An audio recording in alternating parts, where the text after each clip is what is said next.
I'm packing my things for the trip again: notebook, voice recorder, my old worn but beloved camera, a change of clothes, and a book.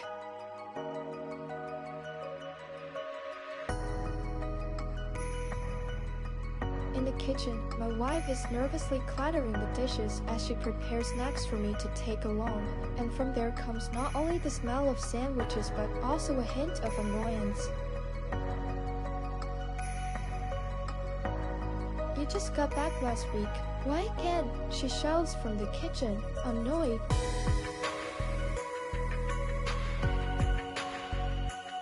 Yes, my job involves constant trips to the edge of the world just to try to draw the authorities' attention to these abandoned villages where people still live. My articles have never been sensational and have never appeared on the front pages of newspapers, but once, after publishing one of them, a village that hadn't seen electricity for decades finally got power. Since then, I haven't been able to stop. The grateful faces of those people are still vivid in my mind.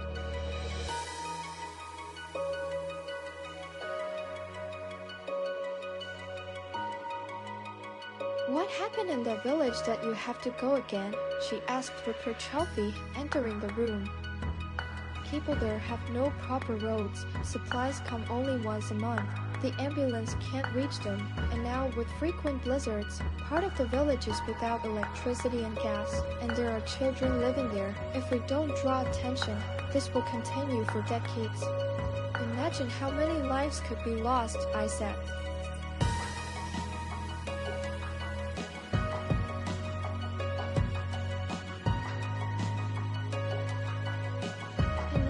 "Can go. We have children too, Sean. They want to see their father, and all you think about is work," she said in despair.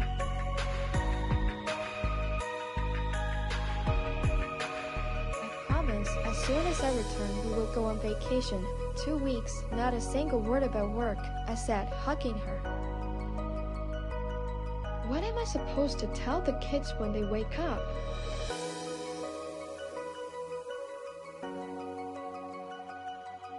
Tell them I love them very much, and that I'll bring them a little gift.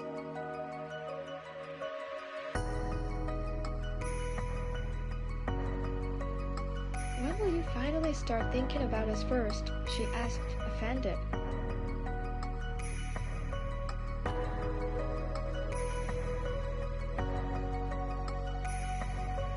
"You knew who you were marrying," I said, smiling.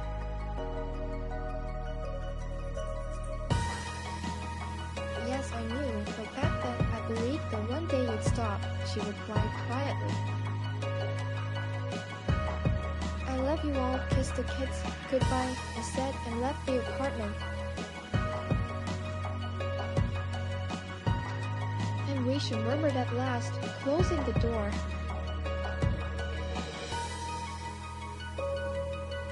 I got into the car. The engine rumbled heavily, just like the weight on my soul. The conversation with my wife had been hard, so it was right. I do travel for work too often. But when I see those elderly people living without electricity, or children without proper medical care or food supplies, I can't stand aside. It seemed to me that if I at least wrote about them, someone in authority would read it. I glanced at our house one more time. I looked through the window where the light was still on. I sighed deeply and passed the gas pedal.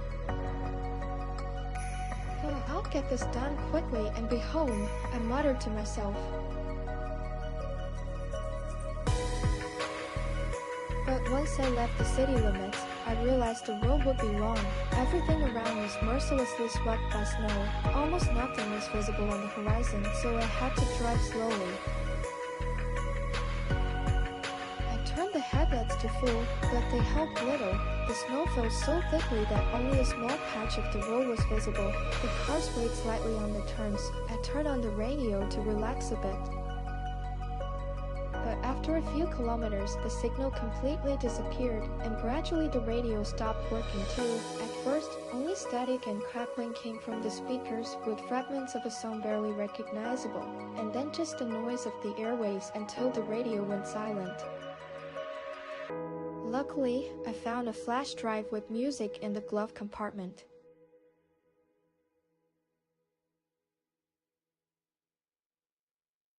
On the roadside, I noticed a slightly snow-covered sign indicating the village Ps5 camp.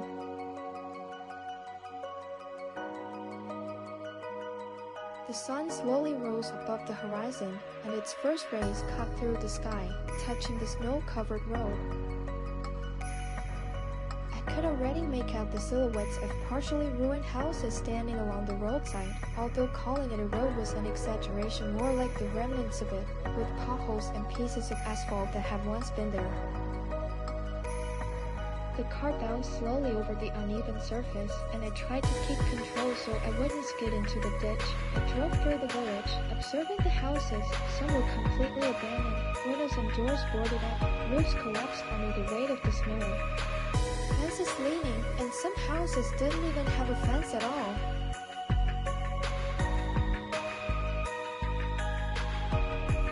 But most of them, although old, were still maintained. Whitewashed walls had fences, curtains on the windows, smoke rising from chimneys, so people still lived here.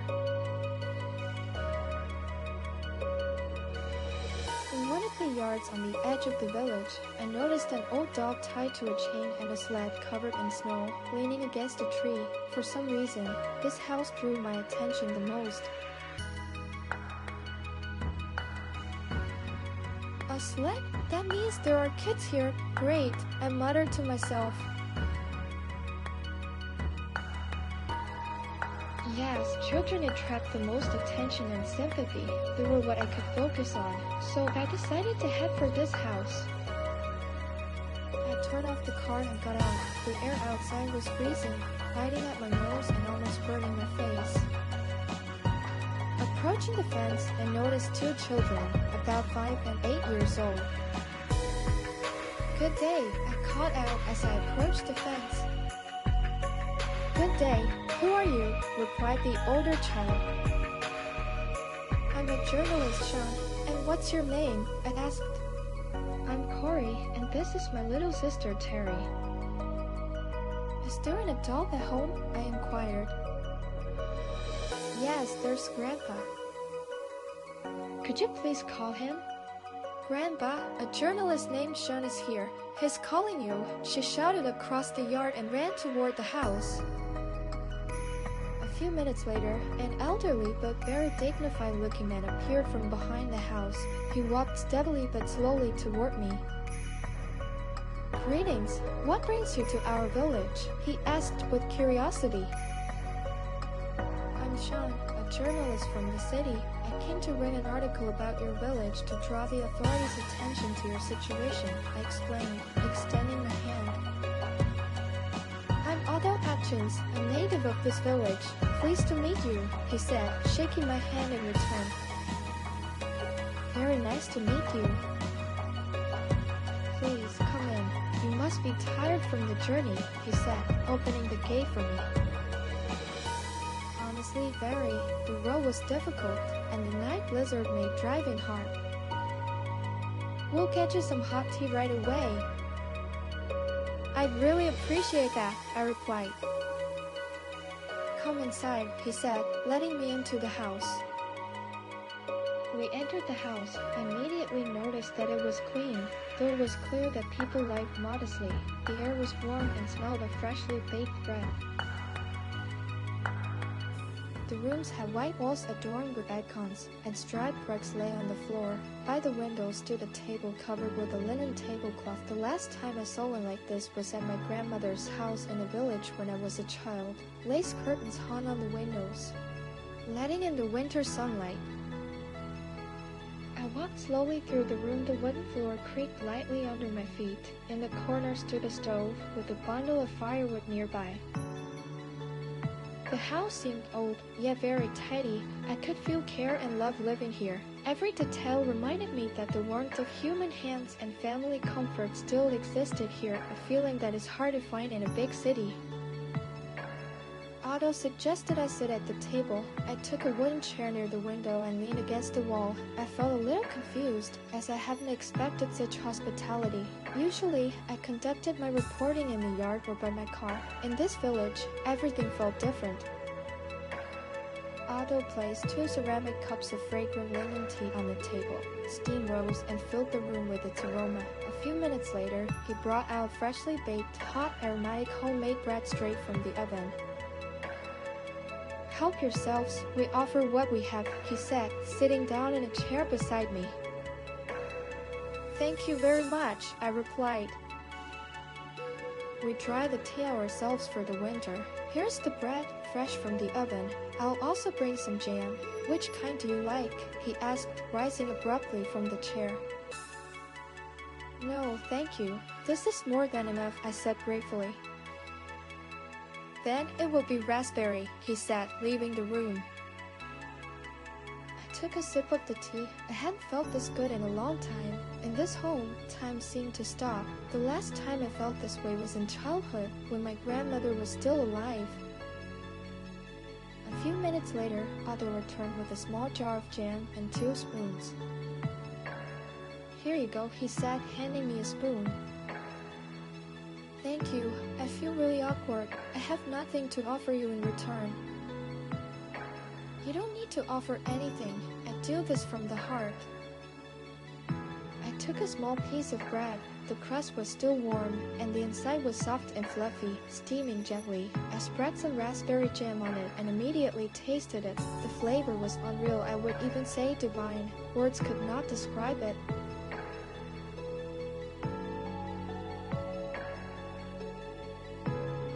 "Help yourselves," he said with a smile. At that moment, when a complete stranger treated me with such genuine kindness and generosity, my heart felt an even stronger desire to help his village not just professionally, but personally as well. I saw the children in the yard. Are they your grandchildren? Yes, they are my son's children. We all live together, my wife, my son, his wife, and their children. And where are they now? My son works for people in the winter fixing things or chopping firewood. That's how he earns, and the women are busy with the livestock right now. Is it hard to live like this? I asked with sadness. If only we had electricity and good roads, it would be easier. Our village used to thrive, but now he trailed off and lowered his head with sorrow. I will do my best to help, I promise. Thank you, he said, looking at me and smiling. Yet in his eyes, I saw a deep trace of doubt, as if he had completely lost faith that anything could change. I leaned slightly closer and looked him straight in the eyes. Mr. Otto, seriously? I'm a journalist. I will draw attention to your village's troubles. We will breathe new life into your village, I said with a smile. Oh, my son, nobody cares about a village of a few hundred people.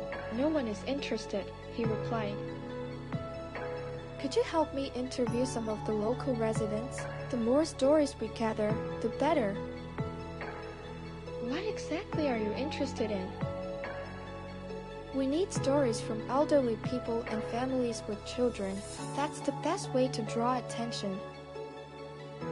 Let's go to my neighbor. She's an elderly woman, lives alone, old and sick. Her children have long been abroad, and sometimes we help her. Sometimes the neighbors help as well. Let's go! We stepped outside. By now, the blizzard had picked up. The wind lifted the snow into the air, swirling it around. The air was freezing, sharp, and made my eyes water. I pulled my jacket tighter, shrugged my shoulders, and shoved my hands into my pockets. I hope it calms down by evening, I muttered under my breath, watching the storm rage. We arrived at Mrs. Joanna's yard. The fence was almost collapsed, and a thin, elderly dog lay silently by the doorstep, not even lifting its head. The house walls were cracked, and it seemed like it could fall apart at any moment. We entered her house. It was warm, though not as cozy as Otto was. The old woman sat by the stove, her back against the chair, wrapped in an Angora scarf to keep warm. Otto, who do you have with you? She asked in a quiet voice. This is a reporter from the city. He wants to help our village. How will he help? She sighed. I'll write a report about your village. If it gains attention, the authorities may help. At least that's what I hope, I explained. Oh, Oh, who needs us? If only we could get through this winter, she said, despondent. Well, now that I'm here, let's at least try. And why should you care about our troubles? She asked, curious. I like helping people. It's my job, I said with a smile, glancing at Otto, who stood nearby. If that's so, ask whatever you need from me. I switched on the voice recorder and sat down next to her. The room fell into a deep silence. Only the stove crackled softly. Her wrinkled hands rested on her knees. Her brow was furrowed, and there was distrust in her eyes about what was happening. Tell me, Mrs. Joanna, how long have you lived in this village? Oh, for as long as I can remember. I'm 85 years old, dear, she replied. So you've spent your whole life here? Tell me how things have changed. Our village used to thrive. Otto will not let me lie, though he's younger than me. He remembers that period too, she said, looking at Otto. When did things start to change? The factories that were here began to close some forever. Others moved closer to the city. Young people left because jobs became scarce. Even the only store closed. Why did it close? I asked.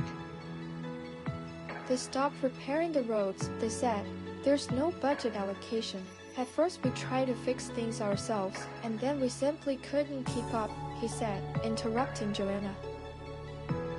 So the store owners couldn't deliver groceries anymore. How do you buy food? I asked, shocked. If someone young goes to the neighboring village or into town, we reckless, we help each other out, and a supply truck comes once a month. And Otto brings things to me. I can't walk. That's how we manage.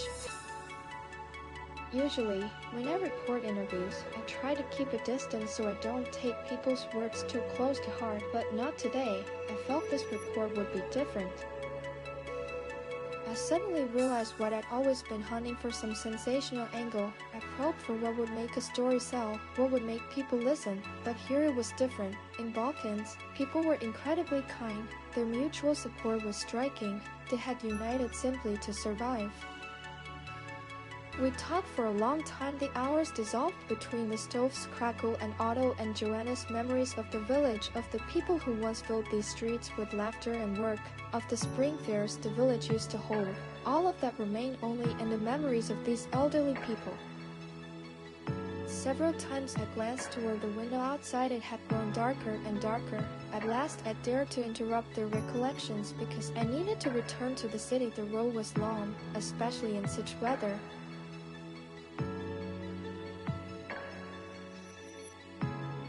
I left the house and headed for the car. Otto followed me. The blizzard was so strong that it felt like I was about to be blown away by the wind. I stood by Mr. Otto's fence. A sense of unease crept into my mind. What should I do? How would I get back to the city? You'd better stay the night with us. It's dangerous to travel in this weather. Besides, we don't know what condition the roads are in. What if you get stuck? My family is waiting for me at home. I can't let them down. If you get stuck or slide off the road, it will be worse. Maybe you're right, but I hope I'm not causing you any trouble. I wouldn't suggest it if it were a burden for us. Thank you. Come inside. It's freezing out here. Opening the door to the house, a wave of warm air rushed over me, carrying the scent of delicious food. Good evening, I greeted loudly. Meet Sean. This is my wife, Mrs. Jenny. It's a pleasure. Thank you for agreeing to host me. There's no need to thank us. Anyone would do the same. And this is my daughter-in-law, Kate. It's very nice to meet you. Please sit at the table, she said politely, pulling out a chair for me. Thank you, I murmured softly and sat down. The table was filled with a warm, loving atmosphere, the laughter of children and the joy of having food before us. Jenny, Otto's wife, was a modestly built woman with a kind face and hard-working hands. Her eyes were tired, but a smile rarely left her face. Kate, the young daughter-in-law, had a long blonde braid and looked happy despite the harsh conditions of village life. The children were lively, their cheeks rosy from the cold and eyes sparkling with curiosity. Kate, as a mother of young children, may I ask you a few questions for my article? Of course, go ahead. Just a moment, I said as I pulled the recorder from my pocket. Is it difficult to raise children in the village? I asked after starting the recorder. We're not used to complaining, but yes, it can be challenging. In winter, the roads are so blocked by snow that getting the children to school isn't always possible. And if a doctor is needed, that's even worse. Ambulances can't get here because of the poor roads. And why did you stay here instead of moving to the city? I asked carefully. Where will we go? My elderly parents live just a street away, along with my sister's family, and my husband's parents are here too. How could we leave them? We love our village. It's quiet and peaceful, though it's a bit difficult, especially since the electricity went out, she sighed. I spoke with the Atkins family for a long time about the children, the village, and my own family. The stove crackled softly in the background. It felt as if we were family, simply meeting after a long time apart. Time passed quickly. I didn't even notice that it was nearly midnight. Talking with this family, I felt neither the fatigue from the long journey nor any fear, nothing, only calm in my heart. The children had long been asleep in their beds, and the women had gone to rest, leaving only Otto and me awake. I'll brew some mint tea. It will calm you and help you sleep.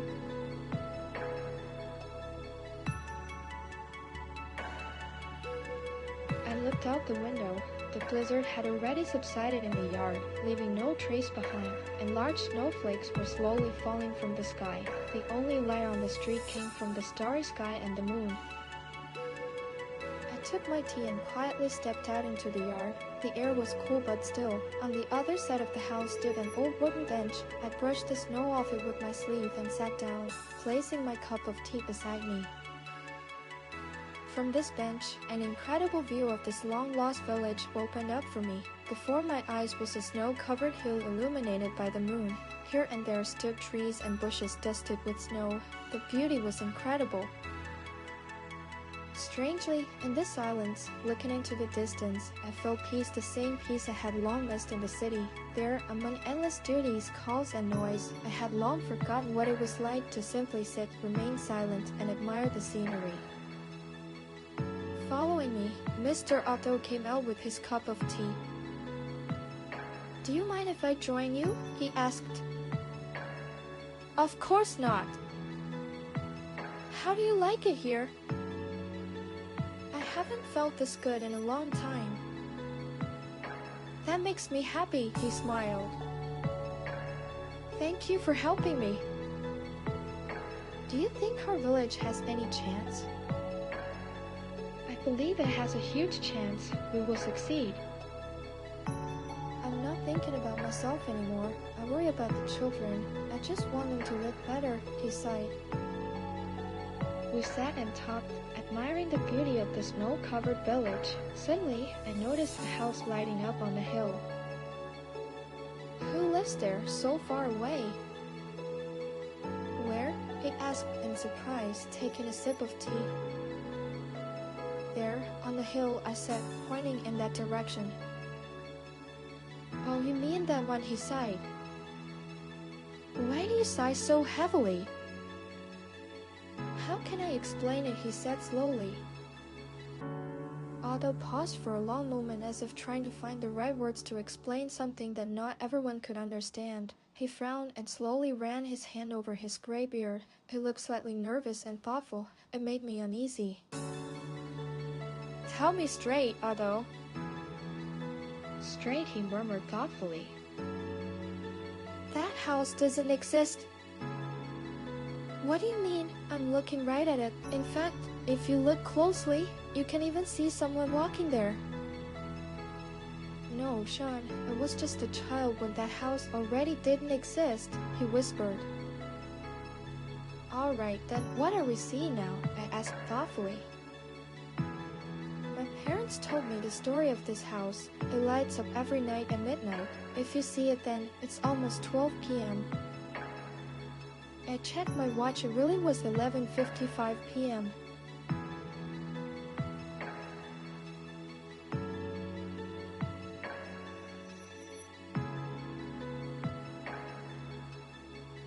I raised the camera hanging around my neck and aimed the lens at the house on the hill. The silhouette of the house was clearly visible, and I could see the windows flickering, as if someone were walking inside with a lantern. After taking a few shots, I opened the photos to get a closer look at the house. Suddenly, a chill ran down my spine. The house had completely disappeared, leaving only a slightly illuminated hill, not a single sign of a house. Let's go inside. It's late already. We have to get up early tomorrow. You're right. I need a rest. We returned to the house. A prepared bed by the stove was waiting for me, arranged by Otto's wife. I laid down in the bed, wrapped myself in a warm blanket. The pillow so soft it felt as if I was sinking into it. The thoughts in my head gradually began to fade, my eyelids growing heavier and slowly lowering, and I fell asleep. Sound of rooster crowing. I woke up to the prolonged crowing of the roosters, each one taking its turn, as if competing with each other. Their voices echoed throughout the room. Outside, it was still semi-dark, as it was inside the house, but the village had already come to life. I got out of bed, dressed, and stepped into the yard. The hosts were already busy working, tending to the yard and the livestock. The roads were heavily covered with snow, which meant I would be stuck here at least until the evening. Oh, Sean, you're already awake so early. Wasn't the cold intimidating? No, not at all, I muttered. Breakfast is on the table. Eat, then come join us outside. Thank you, I said and returned to the house. On the table, fresh milk, fried potatoes, and salted cucumbers were waiting for me. True country food.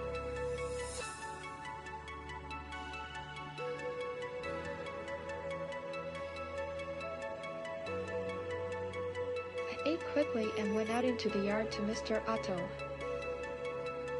Otto was shoveling snow in the backyard of the house. Unhurried and focused, his movements were slow, like a ritual he performed every day.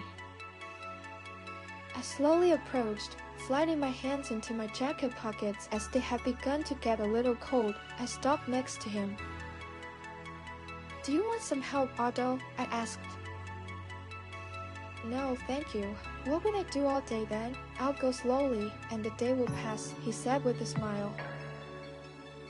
And you do this every day from early morning? Of course, here. If you don't start in the morning, you won't finish by evening, he said, continuing to shovel snow at a slow pace. I cast a glance at the snowy hill where the house had been. There was truly nothing there. It all seemed strange to me. I don't believe in the mystical. Since you don't need help, I'll take a walk up to the hill. Better not, Sean. There's a lot of snow. It'll be fine. I'll be careful, I replied. There's a big wooden stick by the gate. Take it with you. It'll be safer. I'll take it, thank you. The climb up the hill was not easy. Otto was right, the snow was indeed up to my knees, my legs sinking with every step. Good thing I took his stick. Although, a big plus of coming up to this hill was that I managed to take a lot of beautiful shots along the way. Houses, nature, domestic animals, the village came alive through my camera lens. I was already freezing for real. The trees growing on the hill were completely covered in a thick layer of snow. Their branches weighed down. As if on cue, the wind started picking up, and snow fell from the branches straight onto my shoulders, making it even colder. I finally found the spot where the house had once stood. Only a few bricks remained, stacked on top of each other. My hands were very cold, my fingers barely bending, but I was determined to take at least a few shots of that, so to speak, magical place. So forcing myself, I photographed the area anyway.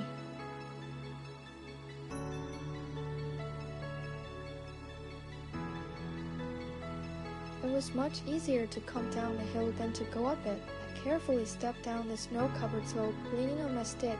The snow crunches under my feet, and sometimes under its thick layer there is ice and my feet slip a little. Finally, I made it back to Otto's house. I tapped the snow off my boots at the entrance and took off my snow-covered coat. I quickly approached the stove and pressed my hands to it, feeling the warmth gradually filling my frozen body.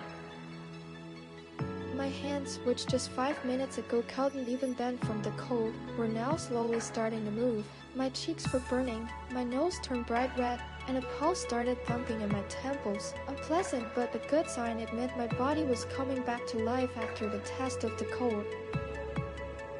"Frozen?" he asked, entering the room.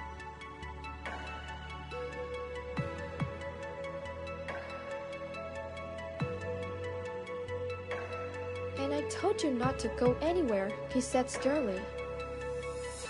"On the contrary, it was good that I went. Now we have a lot of beautiful photos. Get under the blanket and warm up, otherwise you'll catch a cold," he said, then left the room. Due to the sudden change in temperature, I really wanted to sleep, so much so that my eyes began to close on their own. I lay down under the blanket and covered myself with it. I didn't really understand when I fell asleep. Rustling sound in the next room. "I guess they don't want to wake me up," I muttered under my breath. I got up from the bed and stepped out of the room. Under the lantern light, Otto was intensely tinkering with the old tape recorder, turning screws and pressing buttons endlessly. "Well, you're frozen after sleeping the whole day," he said, looking up at me. I won't even argue, I smiled. "Want some tea?" "I won't refuse. I'd love a hot cup." Otto quickly brewed some fragrant herbal tea, handed me a cup, and we went outside. The night was quiet, but snowy snow was falling non-stop, large and fluffy. I brushed the thick layer of snow off the bench. Otto and I sat down. In the village, there was such a deep evening silence. You won't find this in the city. Only the occasional bark of a dog could be heard somewhere. I closed my eyes for a moment and took a deep breath, so fresh, so cold, with a faint hint of smoke rising from the chimney. It filled my lungs, cleared my head, and at the same time brought a strange feeling of calm.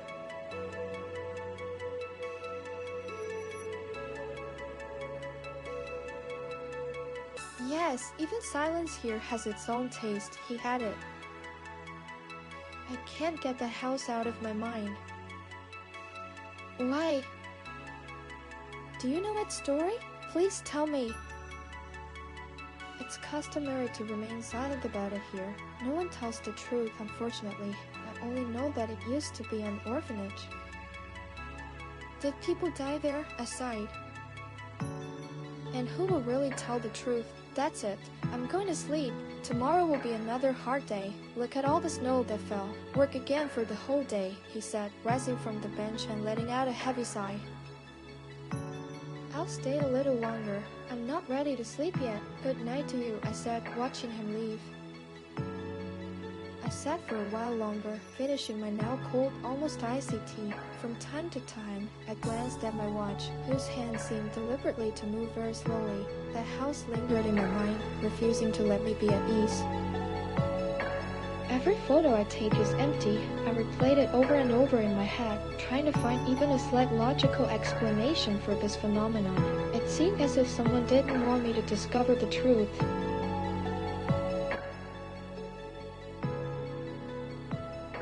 I could no longer live as if nothing had happened. I needed to find out whether something mystical was hiding on the hill, or if it was just a mirage, a play of light, or some other obvious explanation. I felt curiosity growing inside me, an urge I could no longer contain. I rose from the bench, glanced at Mr. Otto's house, then back at the hill. If Not now, then when? I muttered and headed toward the gate. By the gate stood the same stick I had taken with me from the hill earlier in the day. I decided to take it along. Carefully closing the gate, I set off on my so-called adventure in search of the truth. The night was deep. The stars and the moon were my faithful companions, illuminating my path like lanterns. Only when the sky was covered with clouds did I take my phone out of my pocket to light the way, rarely, as I was afraid of draining its battery. The snow creaked under my feet, each step producing a sharp sound that seemed to cut through the silence. As I approached the hill, it felt like the wind was starting to pick up. I paused for a moment, wondering if it might be better to turn back, but no. Since I've come this far, I have to keep going, I told myself. It was almost midnight. That meant I needed to reach nearly the top as quickly as possible. The sound of a blizzard. The higher I climbed, the stronger the blizzard became, and with every step it grew harder to move. My only relief was leaning on the stick I had brought with me. The snow stuck to my face so that I had to squint, and the wind cut my cheeks like a blade. The trees and bushes bent in all directions under the force of the wind, shaking off excess weight in the form of huge layers of snow. I stopped by a massive oak tree, resting one hand on it and the other on my wooden stick. I was exhausted, my legs barely obeyed me, and my hands felt almost frozen. I tried to steady my breathing, but I couldn't take a deep breath in this cold air. I breathed in short, shallow bursts, allowing only small streams of air into my lungs.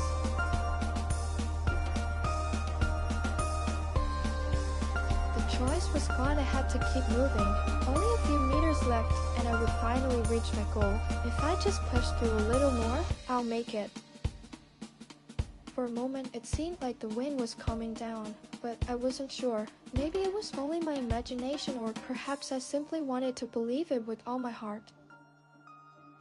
I sighed heavily, leaned on my stick, and continued my path. Almost there, I realized I had no strength left to go any further. The blizzard was only growing stronger with each passing second. The whistling and howling in my ears sounded like the cries of hundreds of people. The wind hurled snow straight into my face, so fiercely it almost knocked me off my feet. And there it was before me, the ruins of that old house I had struggled so hard to reach.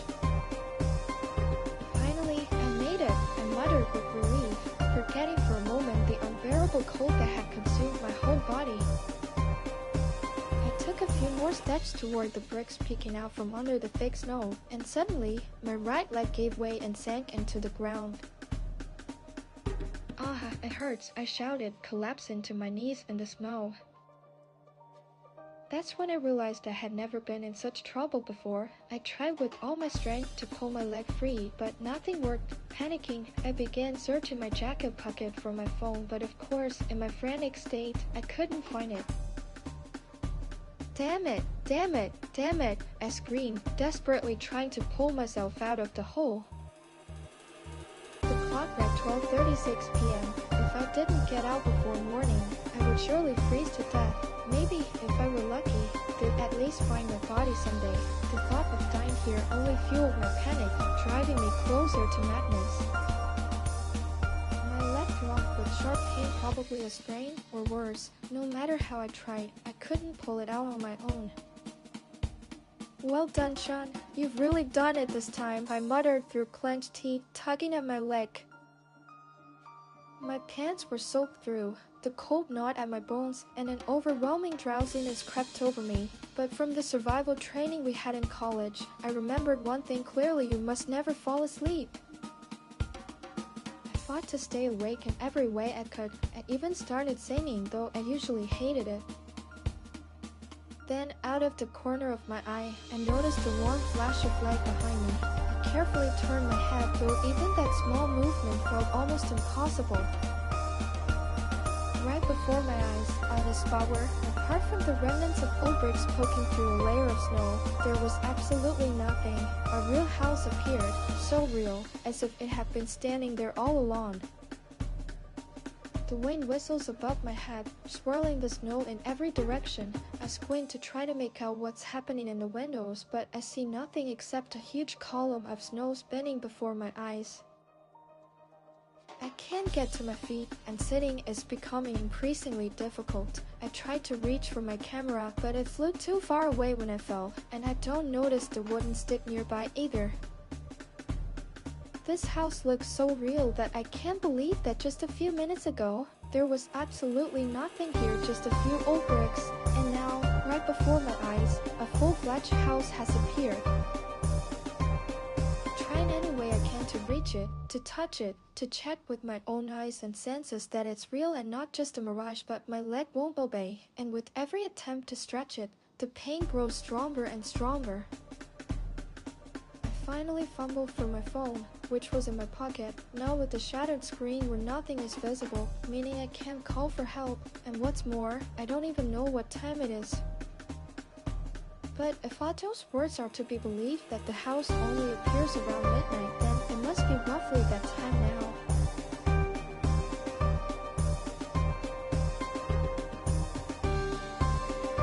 I lay down on my back in the snow. I no longer have the strength to control myself.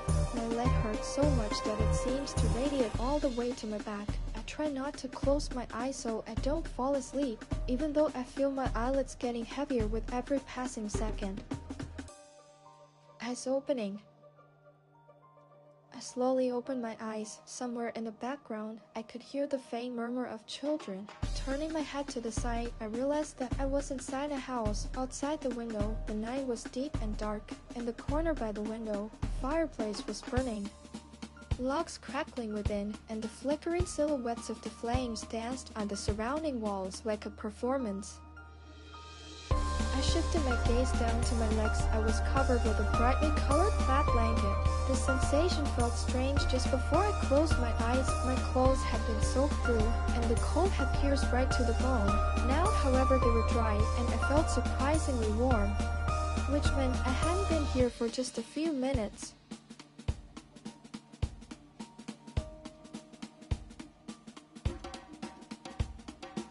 Throbbing pain pulsed in my temples, and my legs still hurt, though not as badly as before. Fear gripped my chest, and my heart raced like it had gone mad, my pulse even palpable in my heels. I tried to get up, but nothing worked. My vision darkened sharply. I lay back to avoid making things worse. My body felt impossibly heavy, as if every muscle refused to obey me. I sighed. Now I tried to focus on restoring my breathing. Deep inhales, slow exhales, repeated several times until it started to ease. I forced myself to pull it together and calm down. I needed to understand where I was, what was happening, and why I was here. My heart gradually slowed its pace, but my mind remained alert. It's okay, I'm alive. Everything else doesn't matter right now, I muttered. Is there someone here? I shouted several times. Suddenly, quiet, cautious footsteps sounded near the door, almost imperceptible. Someone approached the door but didn't dare to enter the room. I can hear you there, I called out. The doorknob slowly turned. The door creaked open. A woman stepped into the room. Her face was weary, her eyes filled with both fatigue and anxiety. She froze immediately upon crossing the threshold, as if hesitating whether to take another step. Who are you? I asked, alarmed. You better tell me what you're doing here on the hill. In a blizzard like this? She asked in a cold voice. Tired of living? No, of course not. I wanted to find out why the house appears on the hill that everyone sees at midnight. You know what I mean, right? You're inside the house right now. I couldn't believe my ears. A chill ran down my spine, sending goosebumps to cross my skin, and fear lodged in my throat like a heavy stone. For a moment, it felt as if I might lose consciousness from what I had just heard. But how is that possible? I muttered, unable to trust what I had just heard. The woman silently gave me a look that mixed sorrow and despair with a desire to share, as if she had long been waiting for someone to ask her that question. She slowly approached the chair near me and sat down. house is unusual. Call it what you will, an illusion, a ghost, the supernatural, and in every name, there is a kernel of truth. Excuse me, but who are you? What's your name? I asked, slightly straightening and leaning against the wall. I'm Debbie, a caretaker in this house. I'm Sean, a journalist from the city. I came to make a report about this village to help, to draw attention to their suffering and to save the villagers. And through my own recklessness, I ended up here. You're doing a good thing, she said softly. I tried, thank you. Tell me the story of this house. Why does no one know it for sure? This house, these children, it was all my life. Here, the laughter of children never stopped. I loved every child as if they were my own. She began slowly, recalling every detail. And what happened? We never asked for help from patrons or the authorities. We always managed on our own. Someone would give us chicks, we raised them and had eggs. Someone donated a goat, we had milk. Together with the children, we planted gardens, harvested crops, cooked soups, baked bread, stored supplies for winter. But one day, everything changed. Go on, I whispered. One day, wealthy people became interested in this land. They came and offered to split the children among different orphanages, and they offered me money. Of course, I refused. People stood up for us. They said they would never allow anything to be built here. Some time passed, and it seemed as if everything had quieted down, but no. She paused, as if sinking into her memories of that difficult day. I watched her face, tears were in her eyes, but she was no longer crying. On one icy January night, someone set the house on fire, just like that. I still don't know who did it, but I understand why. We woke up to the smell of smoke, the children's screams tore through the silence. Everyone rushed to the doors, but they were barred. As for the windows, I tried to save at least someone, but nothing worked. Everything burned to the ground, and we went up with the house. But why didn't it disappear? Why are you still here? I suppose we're stuck between worlds. Between worlds? How is that possible? Well, everything was burning. I blamed myself. I screamed. I cried for refusing to give up this land. Maybe then I could have saved the children and myself. I stayed silent, just watching her. Her eyes were empty. There was only an abyss in them, one I wanted to look away from, so as not to drown. She fell silent for a few minutes. Then she began again. Every corridor remembers their cries of boundless joy, as well as the grief and pain they endured that day, their little eyes full of hope for rescue. I will never forget them. I know that every smile, every tear, left a mark on these walls, and that's why we are still here at midnight. How can I help you? I asked compassionately. You already are helping, she whispered almost softly. But how? I asked, surprised. You're helping this village, just as they once helped our home. If it weren't for its residents, by now some factory or a wealthy person's house would be standing on this hill. They didn't allow anything to be built here, even after the fire, so I am grateful to them, and to their descendants for their kindness. I will definitely help them, as a sign of your gratitude, I promise. The day after. Doctor, what's the news? She asked, crying. Surprisingly, his condition is stable. After a night spent in the freezing cold, he didn't even get frostbite. Pulse, breathing, everything is normal. When we found him on the hill, even his body temperature was fine. It's as if someone had kept him warm all night. The only issue is a sprained leg, but it's mild. He'll be running in a week. But how is that possible? She asked, astonished. We don't know. Near the spot where he was found, there were no traces of people or even animals, only his own. I don't even know what to say. There's nothing to say here. He was lucky. I've never seen a case like this. Just be grateful to God that he's alive. I agree with you. I Excuse me, I still have patients I have to go, he said, and left the room. Eyes opening. Cardio monitor sound. I opened my eyes. My head didn't feel like my own. It ached, throbbed, and pressed against my temple so hard it was difficult to even think. My vision was blurry. Everything swam before my eyes. I started blinking rapidly, trying to bring my sight back into focus. My leg thankfully didn't hurt, just a faint ache, nothing serious. My body, however, felt foreign to me, heavy, sore, and aching in every inch. Frowning, I tried to remember how I got here. It was hard to recall right away. My memory was fragmented, broken into 1,000 tiny pieces that I now had to piece together like a puzzle. Then Zoe entered the room. I was so glad to see her, though I couldn't help but feel awkward in her presence.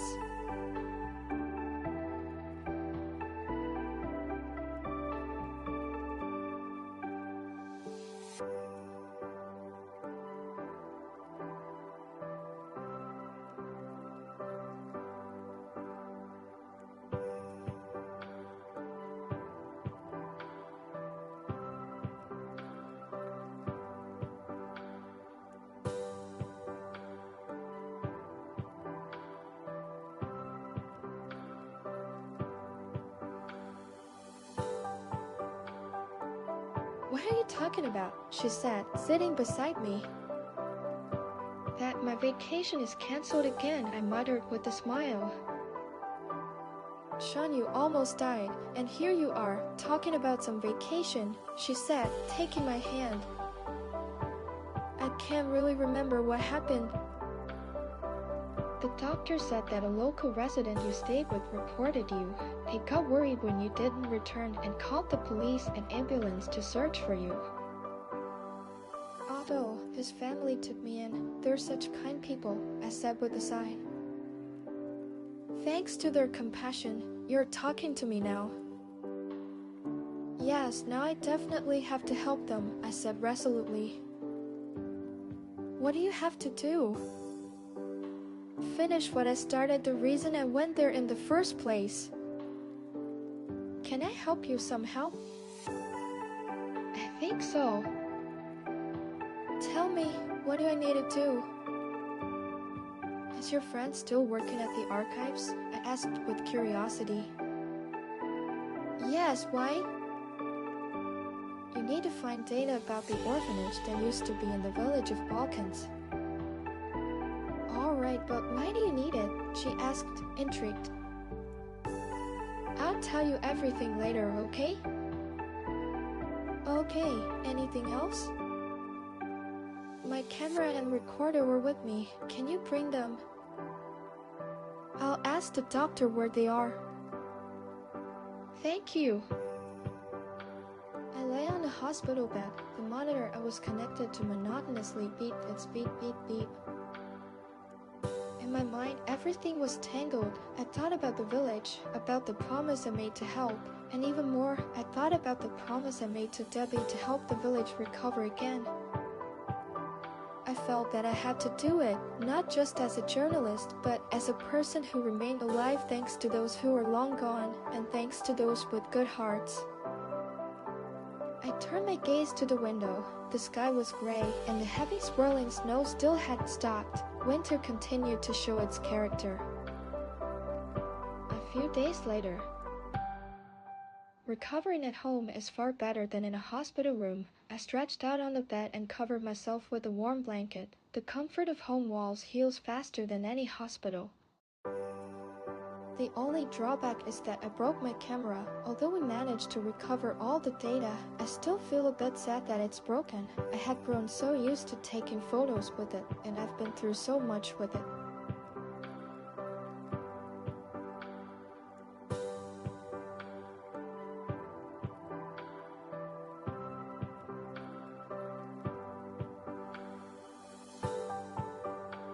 I sat at the table. The house was quiet, just me and my thoughts. I opened my laptop. On the desktop was a folder labeled Photos Balkans inside, photos of the village. For a moment, I realized I missed this place. I opened the folder and began scrolling through the images one by one. Broken windows of old houses, snow-covered yards, damaged fences, people with kind eyes, well-kept animals, and happy children. The very last photos were of the hill where the orphanage once stood. Those few remaining bricks were still visible in the pictures, not just as a blur. Well then, let's make a sensation out of this article, I said. Zoe entered the room, placing a large, I'd even say gigantic folder of documents in front of me on the table. "What's this?" I asked, not immediately realizing what it was. "What you asked for, archived documents about the orphanage." "Thank you, Zoe. You're the best," I exclaimed, kissing her. I opened the folder of documents Zoe had brought. My hands trembled. I was a bit nervous. On the first page was a photo of that same woman with happy children, the orphanage visible in the background. "Perfect! I think I have an idea." I flipped through the old pages.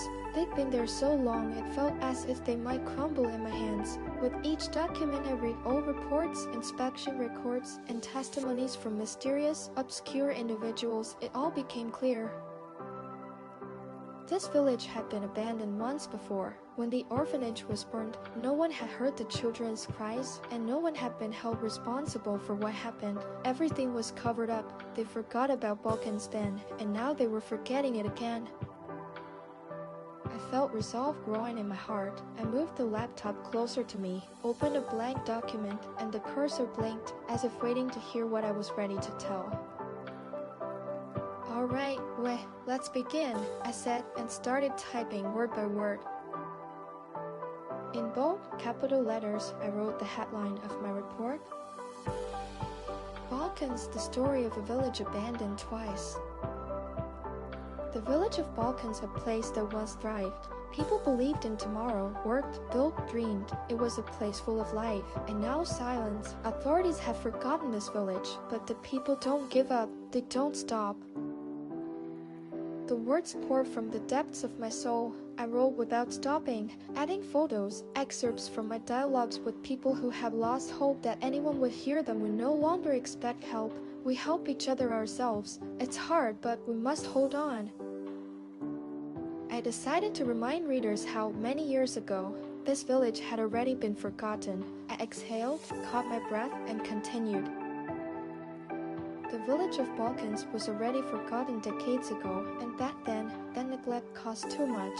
The orphanage was set on fire, along with everyone inside, and it was forgiven. The guilty were never punished. And I would have never learned the story if this house itself hadn't wanted to tell me. Don't believe it? Go to Balkans at exactly midnight. This house appears on the hill like a ghost, as if reminding us that you can destroy documents, hide witnesses, but you cannot erase them from history. I only paused briefly to catch my breath. My heart pounded as if an earthquake had erupted in my chest. I wasn't just writing text. I wanted everyone who read it to understand this place still lives, and it deserves to be heard. "That's it. Sending it to print," I said, catching my breath, and pressed the send button. Several months later, my whole family is finally going on vacation to the same village of Balkans, which has recently begun to flourish as it once did, and perhaps even more vigorously. Outside the window, trees, fields, beautiful houses on hillsides, and smooth roads flash by. Everything that I once saw in ruins and complete darkness now sparkles with colorful lights. "I believed you would succeed. Well done, Sean," she said with a smile. Arriving in the village, I noticed that there were quite a lot of people on the streets, all strolling leisurely with cameras and ice cream in their hands. The village was not just alive, it was thriving. Car horn sound. I slowly drove up to Otto's house and honked at him. He was standing at the entrance with the same friendly smile as before. He slowly approached the gate. We got out of the car and smiled back at him. "I didn't think you'd return to us so soon," he said, smiling. How could I not come back? I'm even thinking of buying a house here in the village to spend my vacations, I said, smiling. I never imagined this place would be so alive again. Thank you, Shen. You saved our village. Thank you for saving me on the hill. You won't believe it. People started coming after your article, whole buses of them. Someone opened a cafe. Locals are renting out rooms. The shop is back in business. And it's all thanks to you, he said, putting his arm around my shoulders. They come because the people here are special, and even the air, I said, hugging him back. Come inside. The bread is already baked. Let's have lunch, she called from the doorway. We entered Otto's family home, a warm, cozy place, just as it had been when I first met them. The only difference was that the children had grown up quite a bit. We sat at the table for a long time talking about life, how the village had changed, and how people were finally beginning to believe in tomorrow. We laughed, joked, and enjoyed delicious homemade food. As night fell, we went out into the yard and drank herbal tea. The air had turned cool, and the sky was full of stars. We all fell silent because the moment had come. Exactly at midnight, the house appeared again on the hill, the same house that had changed the lives of everyone currently in the village of Balkans. The end.